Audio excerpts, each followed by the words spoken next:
disclosure, I have no idea what is going to happen with this podcast or what format we're going to do. So we're just going to kind of wing it like we normally do. But this is not Tokodon, as others may think looking at this episode. I don't know if this will be the first one even, but this is not Tokodon. This is the new podcast, Kaiju Carl's Coffee Corner, where we're going to kind of talk about the things people are interested in and grab a hot beverage and just sort of chat about other things that we're doing and into and things like that. And in particular, I know you are into and myself as well, we are into a little thing called The Legend of Dragoon.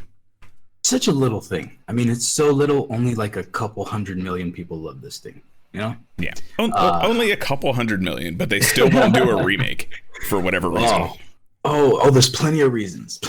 I'll get into it. Okay. Well, I know you also have a project that you made specifically based on this, but yes. I thought we at least start with like talking about the game because a lot of people, it's an older game. A lot of people may not know. Oh my God, dude, 2001. So I don't know if you remember 2001, but the world changed in many ways that year. Yep. So we're just going to keep it positive and say this also happened. The most important was Legend of Dragoon. And I mean that in the least offensive way possible.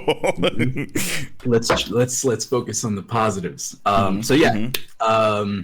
This game, I think I'm sure I bought it relatively when it came out. Yeah. Because I remember being visually taken by the first commercial. Do you remember the commercial that came out for this? I never saw the commercials. The only thing I ever saw was I had the strategy guide that I got from EB Games, I believe. I think it was like mandatory to get that because without it, that thing was a monster too. Like this game's 4 discs long, so that thing was a monster. Yeah. And then I also in like Nintendo Power, like not Nintendo Power, Electronic Gaming Monthly, like those kind of game magazines, I would see ads in there where it was just the spread. Like you've seen the posters where they're on the back, like during the Dragon War kind of thing, like they're on the back of that big flying thing, stuff like that. Classic posters. Yeah. Basically, they took all the cutscenes and made them their own little shtick. Yeah. But I'm gonna see if I could find the trailer for you the commercial. Because the problem with the commercial is that it gives a vibe that doesn't quite match. Mm-hmm. So the visuals, like you said, are the striking thing about this. Yeah. This whole thing. Yeah. So let's start with explaining kind of what that's like. Because in the trailer, you only get snippets of it. So it's high fantasy. If you like magic and swords, if you like the medieval era, kind of like Game of Thrones, Dark Souls, all that kind of stuff. It's that kind of vibe that you're getting in this. So if it's kind of your shtick and you like RPGs, this is the most successful JRPGs in the West. Mm-hmm. Let me pop this in the Discord, get you a chance to check it out. It's only 30 seconds, and then get your take on that. I'll try to describe it since we're an audio podcast this time. I'm gonna describe it while it's going on here. But so we have I assume this is the Dragon War that I'm looking at here. It's a big CG cutscene essentially. Yeah, it's essentially which is kind of what you expected. Like the Final Fantasy VII cutscene or commercial was kind of the same. They just took the CG cutscenes and kind of. Wow, that was so one of the characters just lopped another one's head off, and now it turns into like slapstick comedy. Yeah, I don't remember that ever happening on the game itself. So in this cutscene, you have the main character and the another character who are in this mock sword fight that is like in totally CG, and it's not even in the game. It doesn't happen. Nope. But he lobs his head off. Mm-hmm. He throws his sword down because he's pissed off. The guy who got his head cut off. Yes. The head, the severed head is on the ground complaining. Nigel, did you see that? He cut my head off. And to be fair, that's basically the character's name is Lloyd. That's essentially the voice that I gave Lloyd because he's a little bitch. Always. So, always. It's like. So, and that's the first thing you get after that amazing CG. I'm like, wow, what? I'm still going to check it out. So, naturally, when the game came out, I was so hyped on that. I was waiting for it to get silly, and it never did. Yeah. So it's a whole different palette from what the game actually is. Yeah, I've never seen that before. First off, that's wild to me because I know the game from playing the game, and it is much darker. It is much more serious in tone. It is the only thing I can think of why they would do that is because in the 2000s, everything was like the edgy commercials, right? Like everything had to be edge. Like I don't know if you remember the Crash Bandicoot commercials and the guy in the costume. His thing was always just being an asshole. I remember all of those. Like you remember the not even just the PlayStation commercials, but it was an era that a lot of shit that would be looked at now as like, why did we allow that kind of shit to happen? Yeah, it's a lot of let's just be offensive, and that's the commercial. Commercial that I remember from PlayStation is the baby one. I don't know if you remember the baby one. It was like a baby PlayStation commercial. I think it was like just a PlayStation thing. It's a creepy ass thing. It creeped me out. But yeah, so it was a official PS3 commercial. And I remember when this came out, I'm like, is this the route that things are gonna go? Like, is this how life is gonna be now? Yep. We're just gonna watch trippy dystopian commercials and that's kind of the shtick. So yeah, I just found it. Yes, I do remember this commercial. Yeah, so basically, I don't know if anybody else remembers. It's just this little baby doll sitting in a room with a PS3, and it's just being super creepy. Yeah, it's basically a stop motion baby oogling at a PS3, and that was absolutely terrifying. I'm very upset that I you're welcome. Remembered this. Thank you. Enjoy your night. Appreciate that. Going in line with the game being darker, the thematic thing about this game is about accepting and coming to evolve with the changes that naturally happen, and sometimes the changes that are put upon you. And letting go of the past.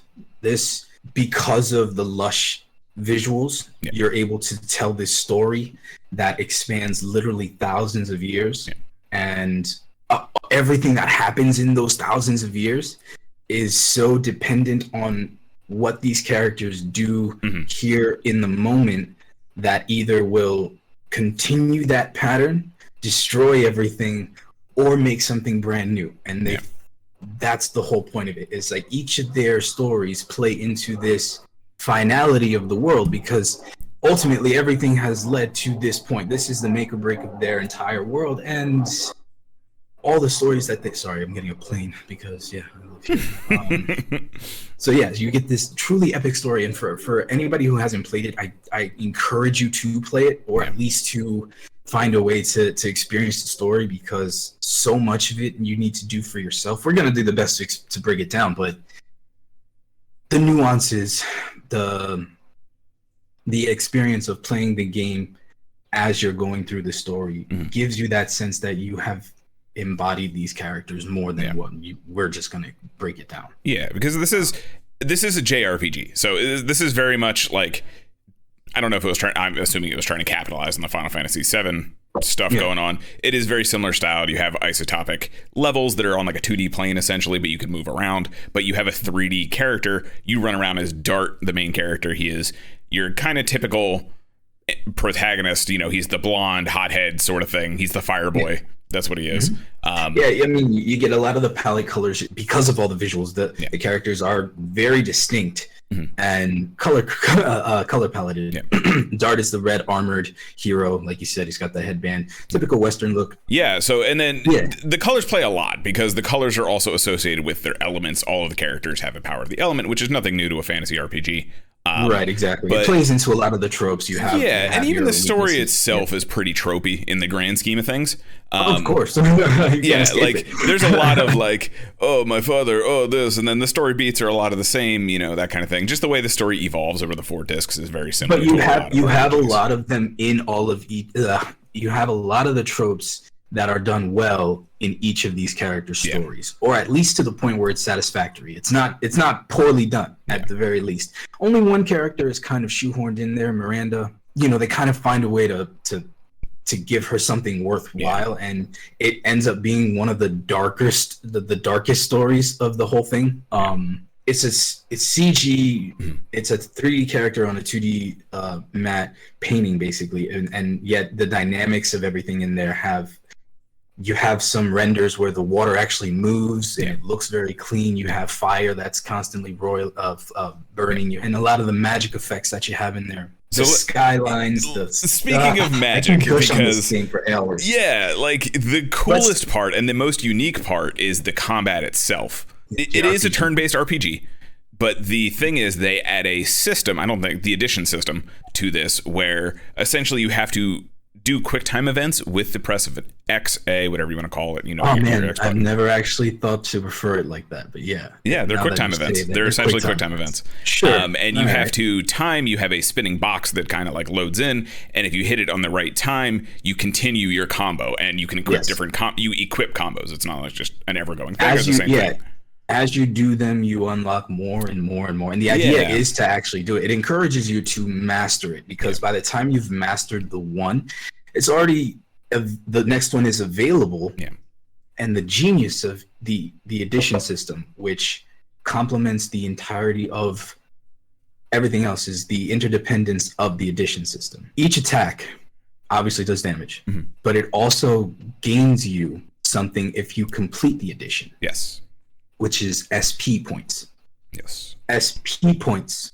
Once you don't start off the game super powered. So like every other RPG, you have to progressively become powerful. Yep.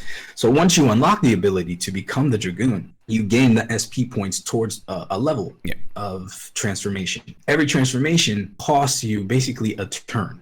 Yeah.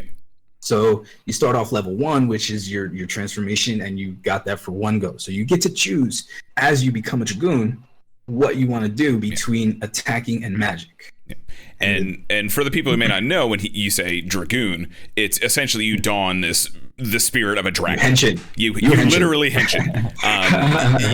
There's a full sequence, and all of these go for a very long time. They're about 20 seconds. They're very long henshins.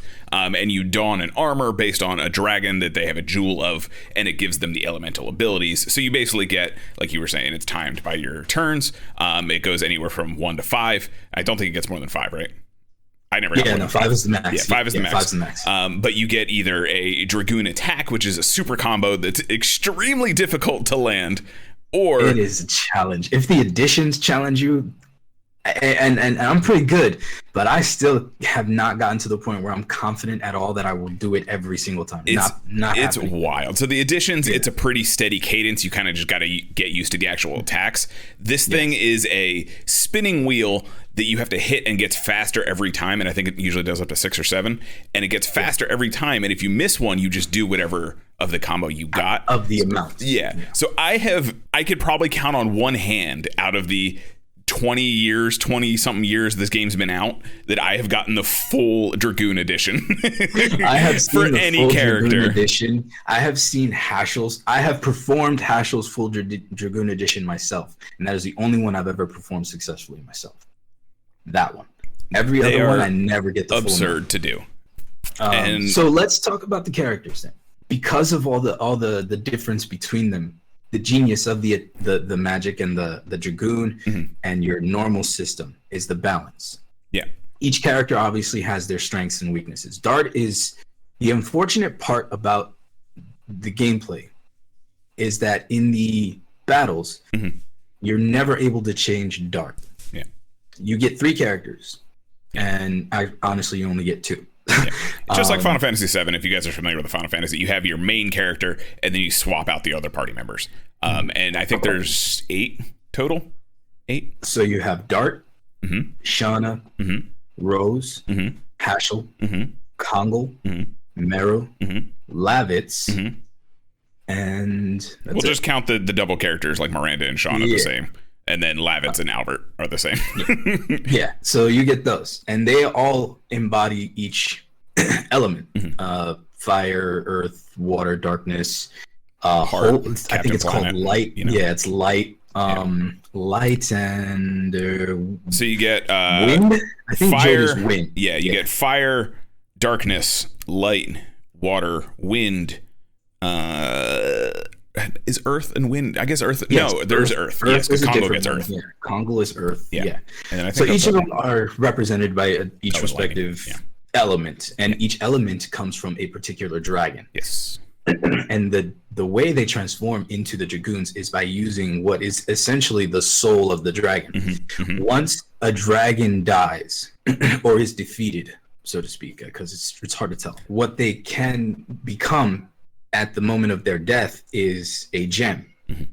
And it's basically a condensed form of their soul that if it deems you worthy, you would become this dragon knight. The Dragoon. It's literally a human fused with the dragon soul. That's what a Dragoon is. And it's a organic armor that fuses with them, and it spawns, and it is the coolest shit I have ever seen in a video game. And I will die on that hill that it is some of the coolest shit in any video game. Yes. You can turn it off, but why would you? Yeah, you can turn off the 20-second henshins, but you're here for the 20-second henshins. You're here for every 20-second henshin. Yeah, and when you there is an option to, you know, transform all 3 party members at one time, and all 3 of them play back to back. So you will watch all of them, and you will enjoy every moment of it. I liked when you get the Dragoons in the story. Let me just tie that real quick. Yeah. The story itself revolves so much about these Dragoons that it never cheapens. It's always so much fun to use them. And here's the trade-off, what I was trying to get to. Just because the whole point is to become a Dragoon, you have the balance there where yes, you're uber powerful, but you have shit defense. So you have to decide every battle if it's worth transforming for more than a turn or two that you need to achieve 1 or 2 goals. Yes. Getting the 5 bars looks good, man. Just chilling with those 5 Dragoons, like, I'm not stressing any. Sometimes the challenge in this game is, and that's kind of one of the things that they said it didn't do so well in Japan, was that it was too hard. Yeah, I can speak to that personally. Yes, and absolutely. So because of the difficulty, and not that the AI is very good, but if you don't pay attention, you can easily get wiped out pretty quick. There's also a couple points where they are like hard jumps in difficulty. Absolutely. And I've told you about the specific boss fight that I have literally never gotten past this boss in the entirety of this game. At one point in about halfway through disc 2, you fight what is called a Wingly, which is basically the anti-Dragoon kind of thing. They're a whole other race that's a whole other discussion's worth of things. We'll get there. Yeah, but you fight one of these ladies, and every single time I get destroyed. I have yet to beat this hoe. She is one of the test. She's a skill check. She's straight up a skill check. She's definitely a skill check, but she's absolutely one of those that you have to have the right team, or you have to have the right stuff, because you only get to have 32 items. Yeah. Ever. And that's basically what the 3 of them carry in their pockets. Yeah. So like you have to balance out, and that includes healing items, that includes some weapons, that includes usable items. That's everything. 32. That's it.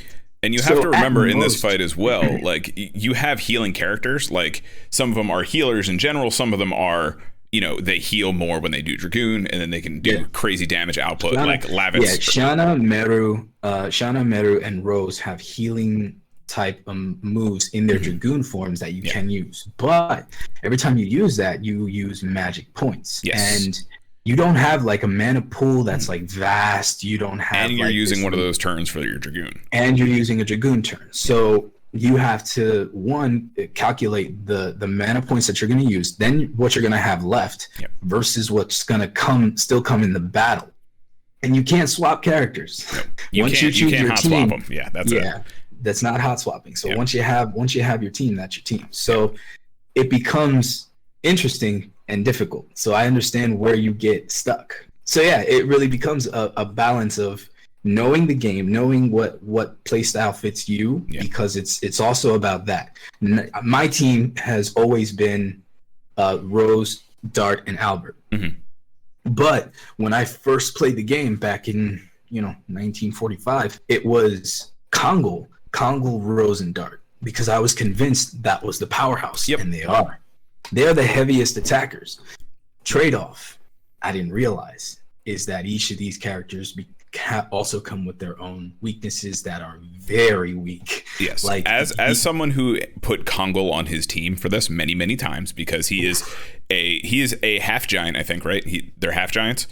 He's a giganto. He's a full gigant. So he's like 9 feet tall. He's a huge dude. Monster. His whole thing is taking a big dumb axe and bopping someone with it. But he also doesn't have a Dragoon form at that point in the story. So he could. Oh, he can. He can. Oh, I never got it before then. So that might be also the issue. So it was kind of like, do I want this dude who can do a lot of damage, but he's not going to be able to help out on the Dragoon front with the special abilities? Or do I pick my boy? He's not really my boy because Lavitz is my boy, but do I pick my boy spiritual successor, I guess, Albert, and do Rod Typhoon 100 times, and then I can just throw the barrier up. That should have, So that's kind of the move. So that's the dynamic you're running with in this game, and I think that's kind of what kept me the most interested, because when I play JRPGs and they're turn-based, I can get bored kind of quickly, just because it is very repetitive, all that kind of stuff. But when you have the addition system, you have a guard option, you have the Dragoons that have their own sub magic and addition system. And we didn't even talk about, when you throw magic, that you have to play the how badly can I destroy my thumb game. Yeah, you have to actually like mash so hard. But there is a pattern. It's not just mash. It's also tap, tap, tap, tap, tap, tap, tap, tap, tap, tap, tap. Anyway, at least that's what I figured out. Yeah. So anyway, you have to mash the button to get the percentage up, and the higher that percentage, the more damage it does. Including the magics that you're able to do. You're also able to use magic items and items that also attack. And what we're saying is it's a multiplier that takes the base damage, and then as successful as you are at breaking your thumb, you can get more damage out of it. There's the ultimate attack item in the game. Is called the Psychedelic Bomb X. Plot wise, it takes leaps and bounds to get, but it's worth it because is that your ultimate weapon kind of thing? Well, because I know they all have their own like ultimate weapon. Like any Final Fantasy type game, they all have their ultimate like final weapon sort of thing. Yeah. In this game, and that's the I like this part about this game. It's like the Dragoon Buster, the Dragon Buster, which is the best sword in the game, so to speak. It's the anti-Dragoon dragon killing weapon that the Wingly people came up with. You get it in the last fight. Yep. You're not able to use it at any other point. And that's a back-to-back boss fight. And that's if you use the character that uses it, because it's not Dart's. Dart doesn't get it just because he's the MC.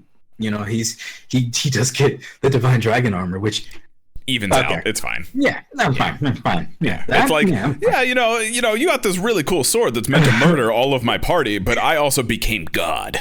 I became the Dragon God. Yeah, like the quite literally, that I have attached to my arm. Yeah, because let me show you what it does. Yeah, it's literally, you get, if anyone is a fan of Digimon, you get Transcendent Sword and Supreme Cannon as your abilities. That's what Dart becomes, because why not?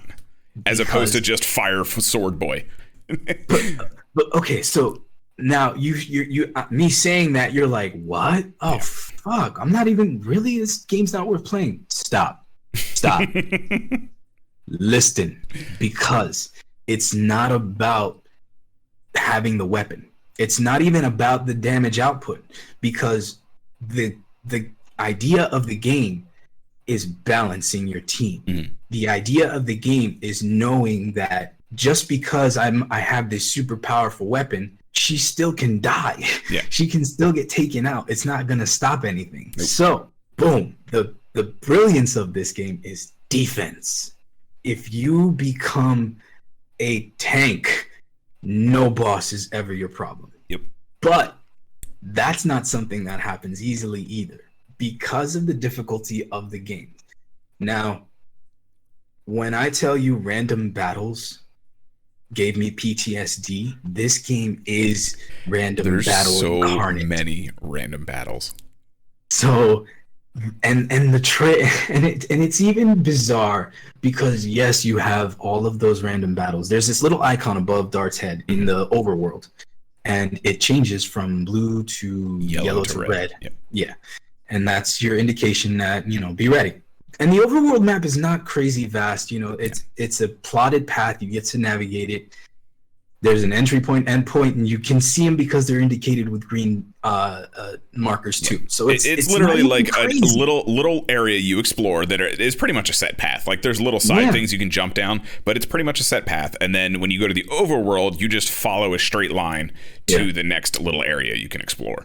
The next town, the next city, the next forest, whatever you're going to next. Whatever it is you're doing, it's that's the plotted path. Yep. But that plotted path is littered with danger because it could be 2 steps, it could be a half a step, it could be 3 steps, it could be an entire path that you've managed to walk successfully through, and then just at the very end it goes and then you're in a literally your nose could be inside of the forest you're trying to get to, and it'll go and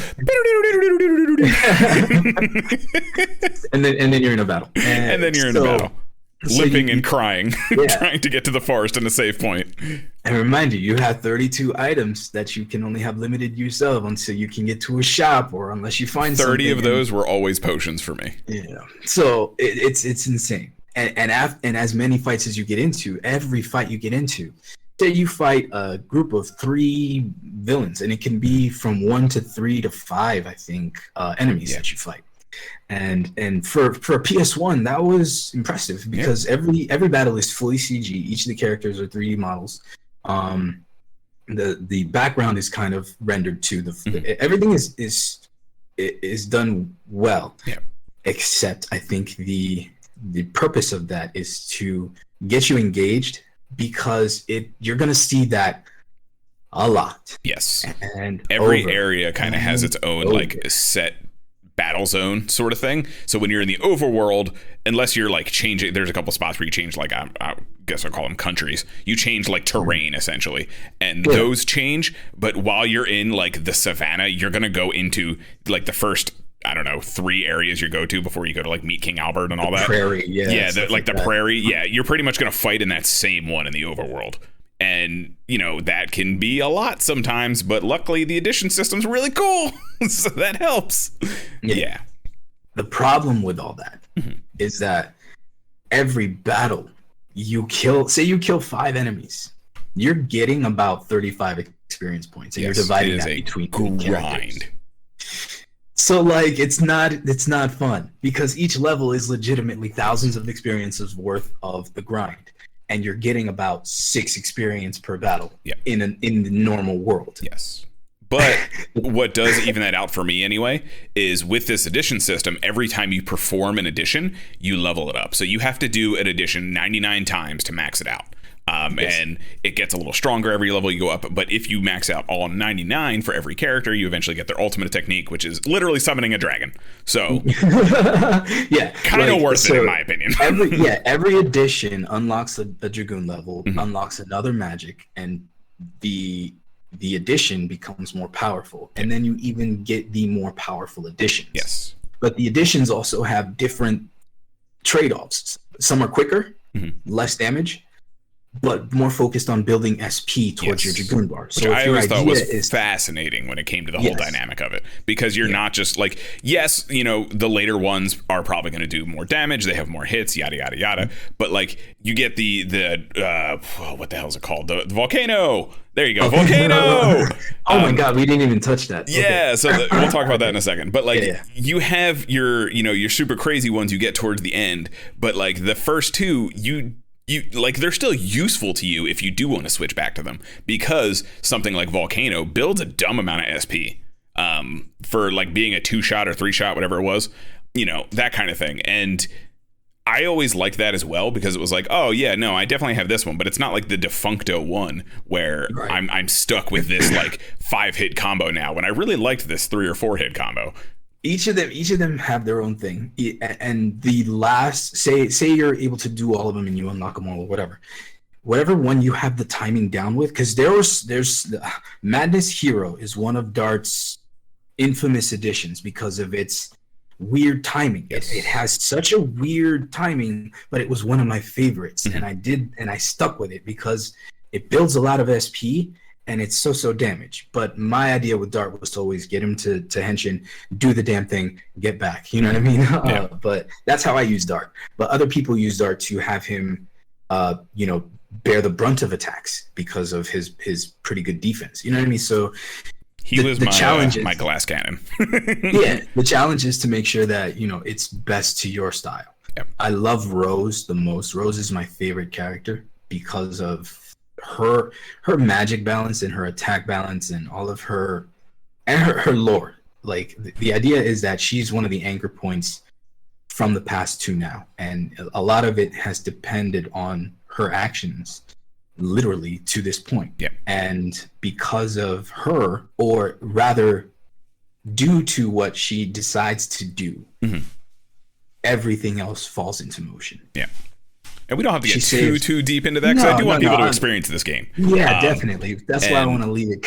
Yeah, because there's a lot of parts like, I mean, the Divine Dragoon thing. It's more to the point that this story is so expansive, and it takes so much a part of you to embody it, man. Like, I can't stress how important this game was to me when it came out. At that time is when I was really developing. Well, I was always writing, but I was always trying to find what kind of story I wanted to tell. And I never had an outlet beyond, you know, just thinking, you know, fantasies. You know what I mean?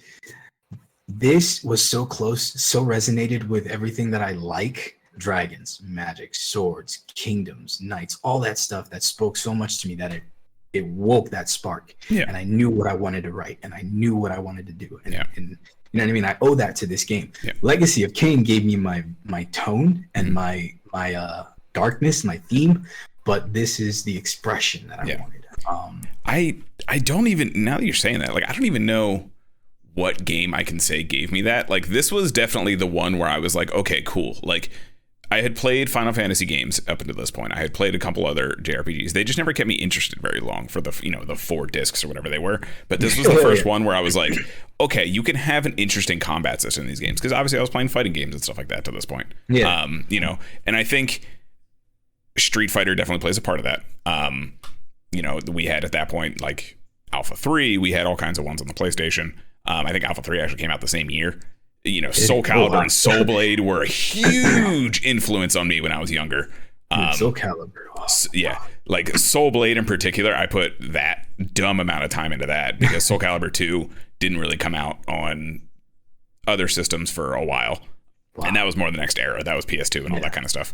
But like Soul Blade, I was playing a lot of, you know, Mega Man X. That series was huge influence on me. You know, just big, dumb, bombastic anime shit, which makes sense for what we talk about and do on a daily basis now. Yeah, that's really cool that it actually influenced you that much. And I know it did. Like I said, we talked about the project you wrote based on it, but I didn't realize it influenced that much. That's really cool. I never really made it that big of a deal because it's like it's something that I realized over time. Yeah. But legitimately speaking, it's between those two games. It's so much to the point that I definitely want. I wrote stories that are based in this. I wrote things that I have ideas that are based in this world that, one, continue the story, and two, created my own. Yeah. So it's that important to me, dude. Yeah. Like, I still harbor these passions for this story. So anytime I get a chance to talk about it, like when you said, hey, let's do it. I'm like, yeah, like absolutely. Yeah. I don't know how many other people have this that close to them, but I encourage everybody to find something in this because there's so much in this story that really is that you'll pull away from it. You'll pull away from it and be satisfied. And it's not even like it's a bad. The one thing I will say is because it's shipped over here, it had to be westernized. Mm-hmm. So some of the negatives about the game wise is a lot of the translations are weird. The voice acting is atrocious. But it's so iconic. But it's so bad. But it does work in game. Yes. Every CG cutscene is made worse by it though. No, it makes it charming and adorable. In vintage hindsight, yes. Sure. But I mean, I remember listening to Dart's voice for the first time, and I'm like, that's not right. Yeah, that's not what he should sound like. It's not fair, Dad. But like that stuff again, like especially the combat voices. Like I had not really heard that in an RPG up until that point, and I don't know. Honestly, I don't know if games really did that before then, because I know in Final Fantasy VII they didn't have that. And that was like the big 3D RPG to compare everything to at that time. You know, this was supposed to be the Final Fantasy VII killer when it came out. Yeah, like, you know, anytime they say that, that's doomed. But, you know, how many Halo killers have we had? All of them. Exactly. Halo killed itself. So. But it was really interesting. Like, so when you do these editions and you complete them, they call out the name of the edition. That was the joke I was making. Volcano! That's the classic one that is ingrained in my brain and will never leave. It lives there rent free, as the kids say. It gets you through the first step of the game. Like, the first disc of the game is Volcano. And because of that, all the stuff that happens in the first disc is so double slash that one too. But on top of that, there's grunts, and the grunts even say, "Ha!" But that's Volcano. So, if you can't, so I also figured out if you can't quite get the timing for the bar, the grunts are also an audible cue. Yes. So anytime you hear the grunt, you can also smash the button. That's how I figured out Hashel, because his attacks are the most bizarre. Hashel is the one character. He's the melee guy. He doesn't use any. He is an weapons. Old man martial artist, and he is adorable, and I love him so much because he is the punch man. He's the old Shifu that has his hands behind his back that kind of walks with a hunch, and he trained dart. I find increasingly more comfortable. Yes. So that's gonna be. I also find myself standing like that sometimes, and then Beth goes, "What are you doing?" I'm like, "I don't know." I don't know, but I like it. Like, it kind of naturally happens, I think, as you get older. I know. Like, anyway, so he's that, but he has such weird timing that I had to use the audible cue to figure out his things, and he has an insane amount of hits in his last attack. It's like, I think it's like 12 hits. Yeah. But anyway, there was one in particular. It's called Summon Four Gods, and that was the one that always messed me up. And then Lavitz and Albert have one called Rod Typhoon, and I know you know that one's insane because he has a spin in there that just has weird timing. It's super strange, and like the animation doesn't really line up with the timing. Same thing with Summon Four Gods. It has like a bunch of really quick hits, like it's a bop bop bop bop bop bop bop kind of thing. So it was always that middle section that would screw me up so bad. And it's not something you can just kind of like. It does switch up. Like some attacks are slower, some are really one after another, like you said. Meru, which is the wingly of the crew. She's a magical girl for anyone. She's a Harley Quinn. Yeah, she's Harley Quinn. So she's goofy and she has a big mallet and she bobs things. Yep. But her attacks are all about speed. So the big hammer that she has, she spins like it's tiny. Yeah. And she's incredibly strong. And I wanted to try to use her, but her trade-off is like she doesn't really have a lot of attacks that are worth it because she is the for real glass cannon in that game. Like, because very easily dead. Yeah. Another aspect of the game is the elemental thing. Because they're all based on elements, a lot of the enemies you face have their own respective elements. Yeah. So some of your attacks have effects versus half attack versus no effect. You know what I mean? Yeah. And not that any attack actually heals, but it'll be like maybe a tenth of what the damage should be. Yeah. So Meru has the unfortunate of being water, and water is not strong against many. It's not like there's a yin yang system. Mm-hmm. You have direct opposites, and that's pretty much it. Yeah. The one outlier is the Violet Dragon, who has no direct opposite, and that's so broken. So broken. Because he's got the almighty hands. He's got the righteous fists. That's why he's here. Yeah. Hashel is the Violet Dragon, and that's the one that has no direct opposite, but at the same time, it just kind of does normal damage against everything. And I will say one part of this whole mix, because we're throwing a lot of the combat terms and stuff around, and I apologize for anyone who's like, what is it? What are they even saying? What are they talking about? But one of the biggest like mental damage things that ever happened to me in this game was when you learn about counter hits in your edition. So you find out that while you're trying to do these quick time event combos, they'll throw a circle in there because the enemy is trying to counter hit you. And if you fail that, they'll interrupt your combo and you take damage. And the first time that happened to me, it was kind of like finding an illusory wall in Dark Souls. It was like, oh God, What just happened? They can all do this. You just go around smacking every wall for like 3 hours. Yeah, so every time, like, not only I'm trying to learn an addition, but I'm like, because like you kind of get a cadence when the enemies will do it. Like every enemy type kind of has a cadence to when they'll try and counterattack, right? Yeah. So I'm sitting here trying to learn something like summon 4 So gods you or played Rod a lot Typhoon. to figure that out, because that takes a while to figure out the little nuances. So and that's like, I don't know if I ever told you this, but the most recent time I went to go through, I maxed out all of Dart and Lavitz's additions in Helena Prison.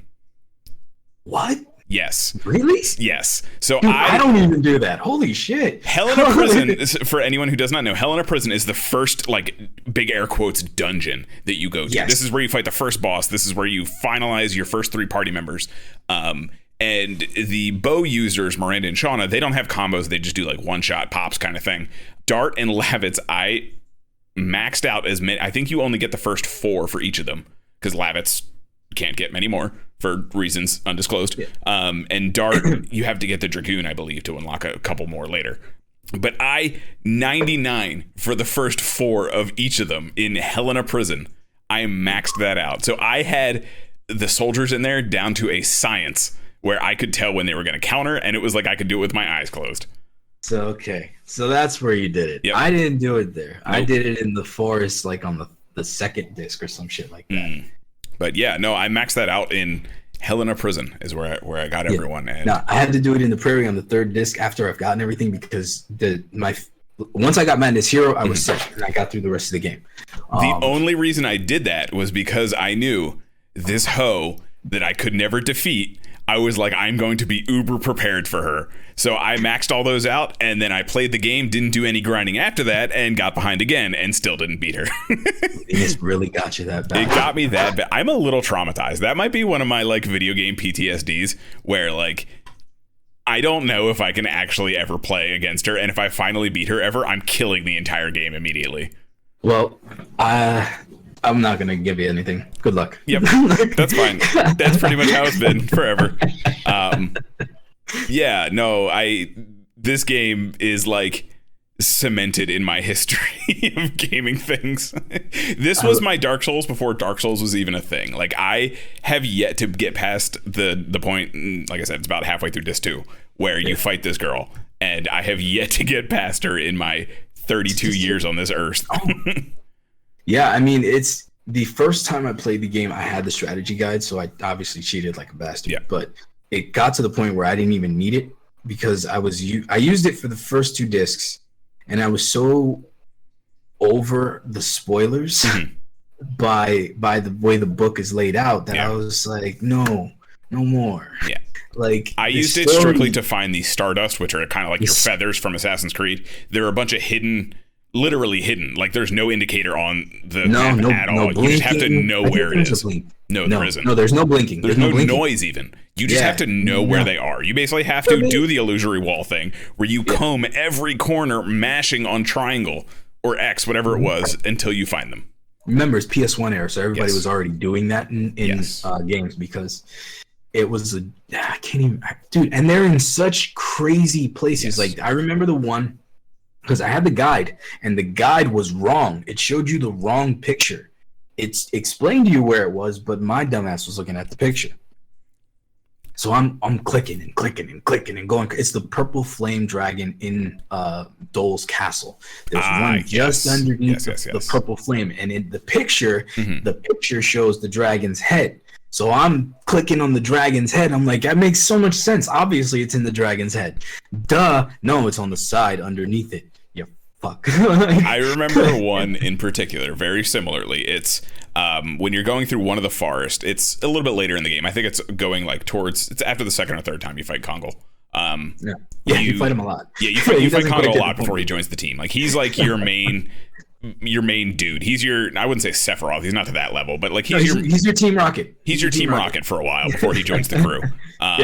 And at one point you're going through this forest where there's a bunch of soldiers like fighting each other, and there's some from like Helena Prison and stuff like that, and they're just fighting, but you're in this like broken, swampy kind of layout.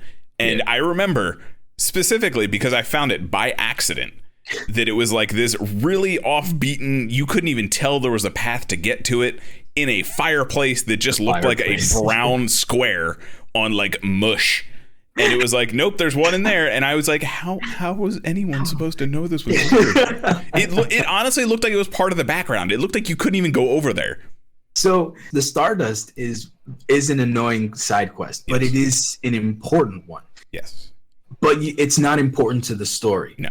It's important because in order for you to truly experience what this game can offer you, you have to fight the hardest boss in the game. Mm-hmm. The hardest boss is not Melbuframa, the last boss. It is Faust. Faust is Melbuframa's Merlin, so to speak. Mm-hmm. He was such a powerful dude that Melbu, who was basically like ancient, let's call him Super Hitler. He was the wingly leader that was so elitist, so racist that they suppressed every other race to become every other species, race, everything in existence to be subjugated under them so that they could be the best. Just because. But because of that, he also, oh my God, I don't know how deep I want to get there. But let's say that there, in the evolutionary process, there was something that was going to come after them. Mm-hmm. He was scared of that. He took the step to basically tear its soul from its body, and that's what kicked off the story. Yeah. Okay. So good because of all that, yeah, we'll leave it at that. Yeah. I didn't forget where I was going because I was about to dive deep into that. You looked over the edge and were like, do I jump? I was like, do I do that to these people? No. Okay. No. So anyway. No one deserves that. No. So Faust is locked away in this tower that you can only unlock after you do the Stardust quest. Mm-hmm. But holy crap, if you're not ready, you have to... The game does enough to progress you level-wise to get through the game. Mm-hmm. You know, each boss gives you such extreme amount of damage that, experience, that you can make it through the game leveling just on the boss fights, strictly that, and be okay. Roughly, I think you'll be at between 35 to 40 level, but the cap is 60 if you can grind it out. I got to about 50 something like I know I grinded it out just because I knew that fighting this guy was going to take everything I got and more. Mm-hmm. So legit, I didn't beat him at all the first couple times I tried to fight him because he is the heaviest damage magic user. And because of the circumstances of the battle, I won't go too much into it, but you need to have everything you need in line and have a strategy to go into it because at the end of it, it legit becomes RNG. Great. My favorite thing ever. The cat, I won't spoil it too much. Just be ready that there's so much magic that you have to have enough magic defense. Great. All right. Great. I love RNG. It's my favorite thing ever. I love non-skill based skill checks. it's so cheap, but if you can get through it, you're good. You know what I mean? And you'll see. But anyway, so even stuff like that, even the annoying, impossible to find Stardust has a significance to the story overall. Yeah. And it just fills it out that little more because you didn't know about Faust unless you went through that side story. Yeah. And then you come to understand that there's lush history and this lush world that has been given to you, but only how people do it now with the Souls and Elden Ring and all that, how they piece this together, that's basically what it's giving it to you there. Yeah. And I found that when I found that, I was like, dude, this game is like my favorite of all time. I can't express how much this game meant to me growing up because of the impact it left on me and the impact it still has on me. Like, I can still listen to the music in this game. That's like the one theme song in this, If You Still Believe. I think that's what it's called. But it's the theme song to the game, and it's a full orchestral, beautiful song sung by I think a French singer. I still listen to that shit because of how much I like it, but two, it brings me back to that game. That song plays at the credits when you get there, and the experience that you have as you see those credits roll by, and you're reflecting on your journey every time. That's what I think back on.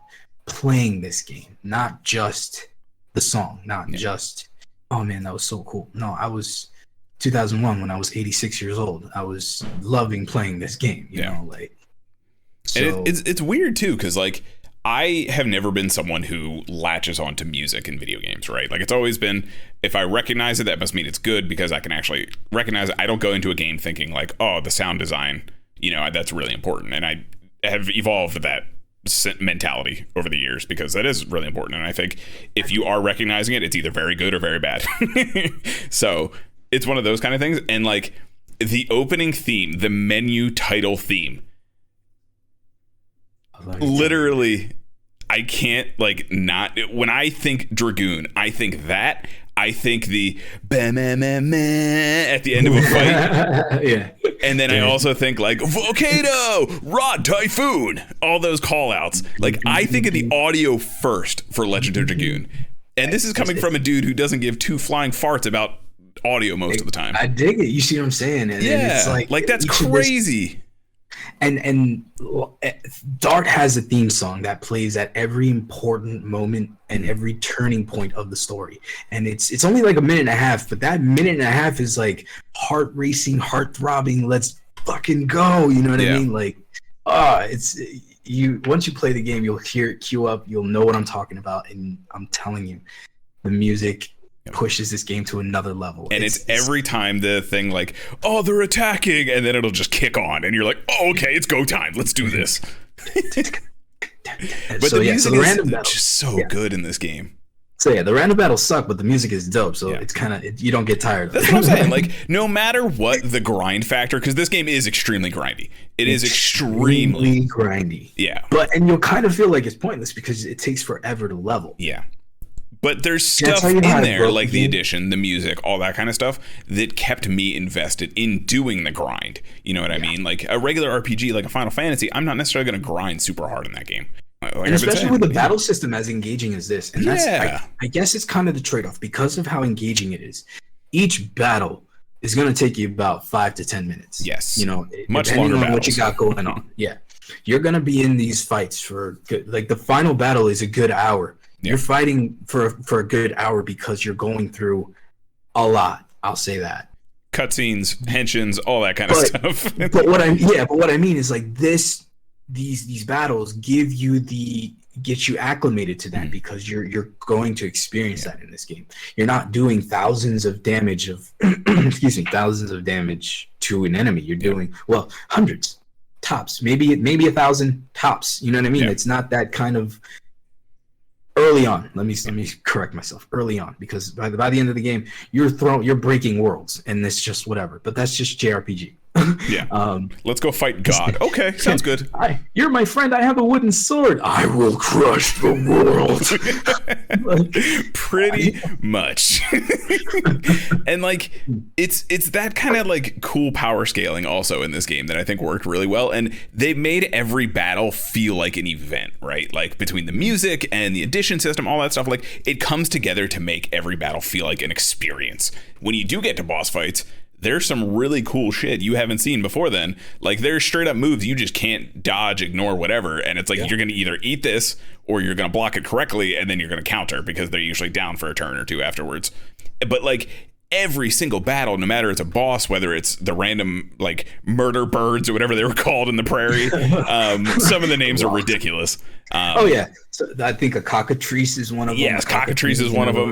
But like no matter what you're fighting, it just feels like this epic moment, and it's like, oh no, like it feels like everything is high stakes when like it's an RPG. Not everything is super high stakes, but like they give you this grandiose sense while you're fighting like a little Geodude.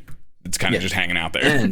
And you have to also take into the account that it's not just attack. Some of these monsters you face, random monsters, have powerful magic attacks and they can hit you and really wreck you.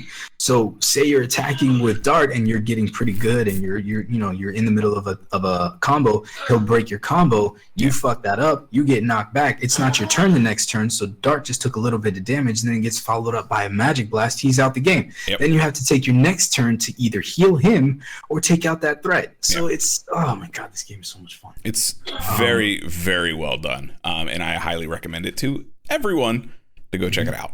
It is on PS1. They haven't released it on anything in a hot minute, but there's lots of emulators you can find very easily. So the reasons it never got a sequel was because of the poor sales in Japan. It did amazing here in the US, and dude, to this day there are still petitions for the sequel. Yeah. And there's still people who want to get something going. So I was always on board for anybody who's trying to get that going, because sign me up first. I think part of the issue right now is also rights, because I think it's kind of in a rights limbo. Because Japan Studio did have the rights. They are now dissolved. They became part of Sony. So, I mean, I think it's Team Japan Studio, something like that. They did have the rights. And the head of Bluefin, actually, who did Bluefin, or Blue Point. I'm sorry, Blue Point. Not Bluefin. That's a different company. That's the other podcast. Shout outs to Bluefin, guys. What up, guys?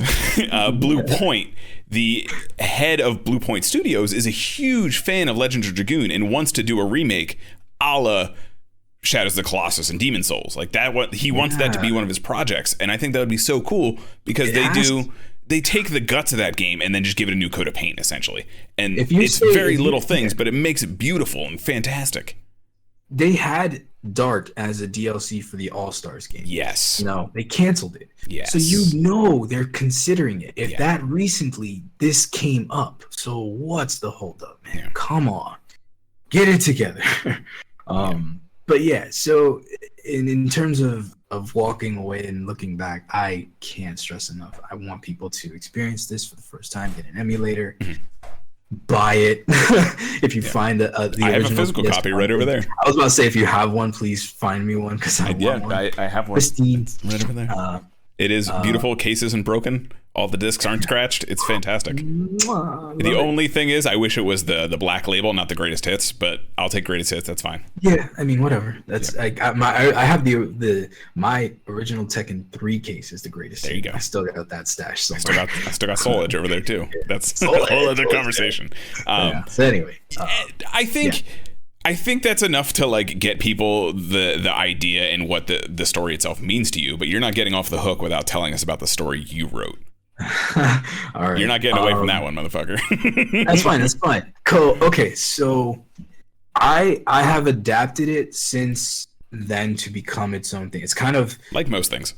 Well, yeah, it's jumped off to become its own little story. But the original idea, and this is 2003, Rob. You know what I mean? Okay. So like, the original idea was, oh man, without spoilers, in the distant future, after the end of this story, let me reiterate that these people are human, so life and death happens. Okay, so anyway, thousands of years in the future, the inheritors of all of their spirits have taken different paths. We'll say that, and each spirit has become its own thing in its own way, in its own region.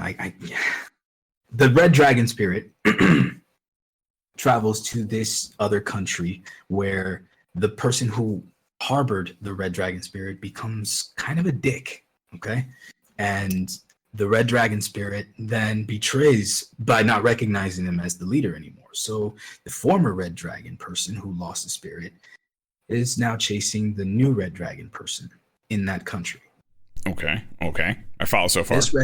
This Red Dragon person is hauling ass to a whole nother region and comes across who is, we don't know right away, who is the Black Dragon person. So it's a rehash of the original story in my own way.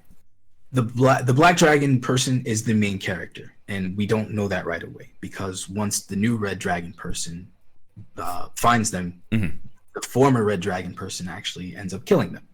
Great. So as they die, their will overpowers or fuses with the soul of the Red Dragon, becoming a new kind of power that powers up the Black Dragon. Okay. So you, rather than having your normal dragon form, which is something that I would have evolved to be something that's kind of like how Super Saiyan becomes, how they're just like normal now. Yeah. You just hang out in it kind of thing. Yeah, you just hang out in it. The Dragoon armor would have a form of defense. It would evolve. But the power up would be the human soul fused with the dragon soul to power up the Dragoon. Okay. So this Dragoon, the new Black Dragoon, goes out on the world to escape, because as powerful as he is, you can't fight a 10,000 League army, but Legion army. Watch me.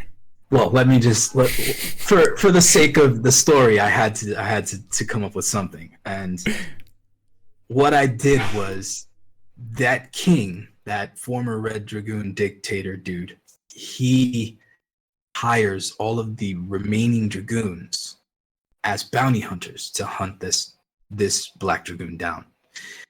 As this Black Dragoon defeats them, he fuses their souls with their dragon souls, creating new power-ups, new weapons, new things to finally take on the king, who reawoke the super virage and the will of without spoilers, there's something that kind of continues after the ending. Yeah. That I bring back. Nice. Angrier and warped. Yeah. And you said a word just now that people may not be familiar with. It's virage. It is essentially like the anti-Dragoon weapon. Anti-dragon. Dragon weapon. Think of it like a Cthulhu, like a squiddy. Yeah, it looks almost like the weapons from Final Fantasy VII, except organic. Think of those, but like organic. And you fight it a couple times, and some of them are half broken. Some of them, when you finally get to a full one, it's this big, like, oh my god. Yeah, that's the brilliance of it. Like you fight a Virage about, like, I don't know, 8 times in the whole game, and you never get a prime one until even the end. It's always like missing some limbs, or like can't really walk around, something like that. And the battle that you have with it is like, holy crap, if this is what they had to face, no wonder people were dying left, right, and center. Like these are like titans, like they're just around. There was a ton of them back in the day. Legitimately, that's what the Winglies came up with, to be like, all right, you humans have dragons, this is what we got. Yeah. There's your dragon. Here's our mecha to fight your titans. Yeah. Brilliantly done. And so anyway, I bring a lot of those, not a lot, but enough of those elements to my personal take on it, and you might feel differently, is that the endings that they gave us left enough to do that, and I gave it a more conclusive ending.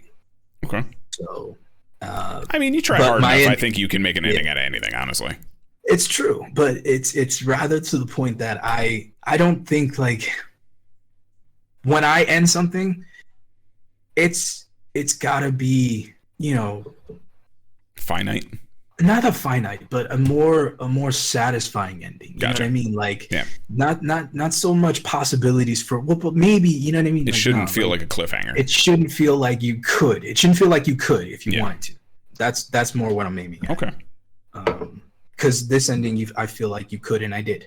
Yeah. So, and I wrote this story back in 2003, bro. Like, I'm literally like being bombarded by this inspiration, and that's kind of what I get at, is like how important the story was. It's like it wasn't just that I was making a fan fiction. Like, it wasn't just because it was, but yeah. Well, it wasn't just because of that. It was inspiring this passion that I hadn't discovered, and this direction that I knew I was going to go in. Yeah. And now, looking back, I owe a lot to this, and this opportunity to just, kind of get it out there and express it again really, really struck a chord. And I really want to thank anybody who also likes this game, because of how loved it is. I can still go online and I still find people talking about it, and there's still a chance, you know what I mean? There's still a chance that someday we'll get a sequel or a prequel.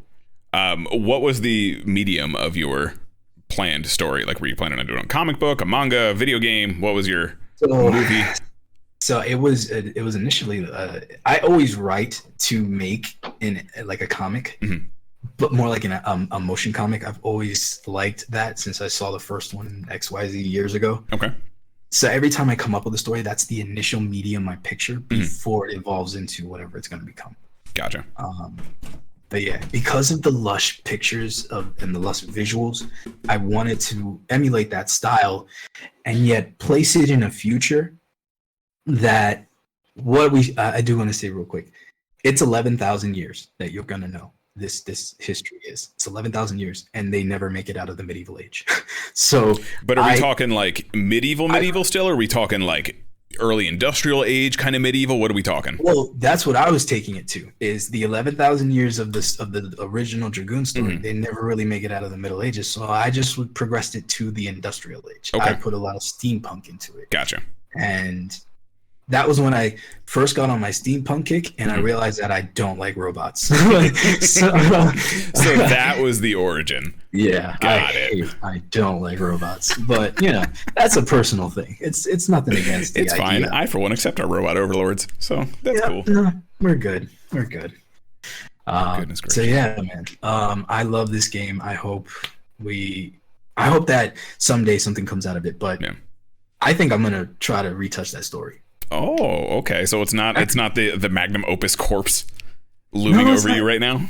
No, it's not actually. Because I can tell you, I could do I'm probably going to do an episode on my personal magnum opus that's essentially a corpse looming over me, like a dead titan. Yeah. I mean, again, my story would do a lot of spoilers, so I can't really get into that one too much. I did write a side piece that was just about a kid who imagines the Dragoons coming to life, and each of his teachers were one of the Dragoon spirits, and he got so it was literally like a slice of life for you, is what it was. It was a slice of life for me. It was what's going on in your head in 2003. and they taught him some kind of life. It was so campy, but I'm like, you know what? I'm inspired. Like, yeah, dude, do I still have that? Oh my god. Well, if you find it, you can send it over. I'll put it in I'll attach it with the show notes and stuff. We'll get a little imagery album going. Oh my god. Dude. Oh my goodness. That's Legend of Dragoon, folks. I think that's a good place to end it, honestly. I like I said, I don't know what's going to come of this podcast or what direction we're going to go, but we started with Legend of Dragoon, so can't argue with that. It, I dig it. I hope everybody digs this because we definitely want to keep this going. Tell us about some of the stuff that you liked growing up. What inspired you? Because this bringing up a PlayStation game I never thought would have impacted me so greatly. Yeah. What's your story like that, man? Me? Well, we'll get there. Oh, yeah. I'd have to think about it, honestly. I'll have to think about it for like the next episode or something. Because Mega Man X was definitely a big one, like I mentioned. That was like my series for a long time. That and Street Fighter and Bloody Roar, actually. Bloody Roar was a big one. It takes a minute because we planned this episode and it took me the entire time to get to this point to realize every aspect that this triggered in. Yeah, I definitely have to revisit a lot of that stuff. Like Legend of Dragoon was on there, but I don't think it was like as deep as an influence as you. It definitely, that was like, while everyone else was playing Final Fantasy, I was playing Legend of Dragoon sort of thing. So that was my RPG, but like RPGs also weren't super. I didn't get into RPGs until I was much older. I really just, I didn't have the attention span for it, honestly.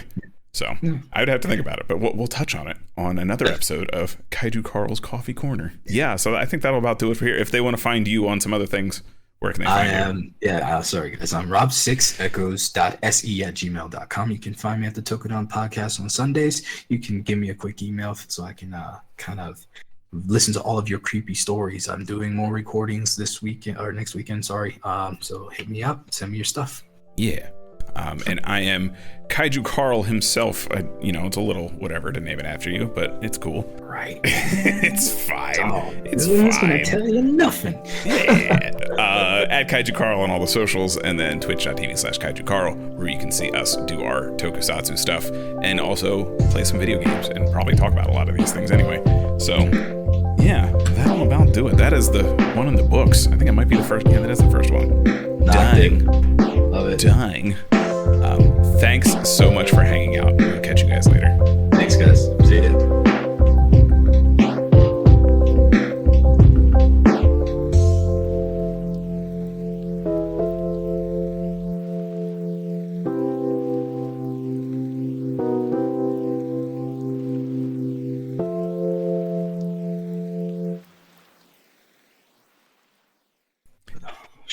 Take a sip of this real quick. Yeah. I got my what the hell is that? Breakfast. It's basically just like a power drink with enough sugar in there that I don't need coffee. Great. Yeah. But it's called Nutriment. It's not bad. Tastes good. It's not like one of those power drinks that like tastes like you're eating a camel's ass. Nice. Lovely.